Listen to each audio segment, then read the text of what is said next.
This video serves as a quick and comprehensive guide on how to join any Geometry Dash private server using Geode. Firstly, go to the Geode website where you can download for any platform. I'll be downloading for Windows. Once it is downloaded, open it and go through the quick setup guide. I have already installed it. Once it's installed, open Geometry Dash. Once in the game, you'll notice the Geode button in the bottom. Click it.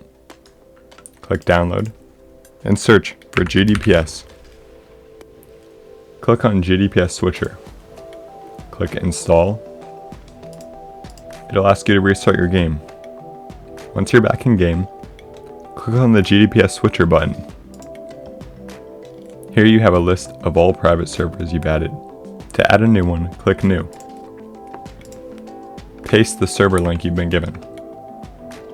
I will give the link to this one in the description if you are looking for a GDPS. Add a server name. Click Save. Click Use. Click Back. And restart Geometry Dash.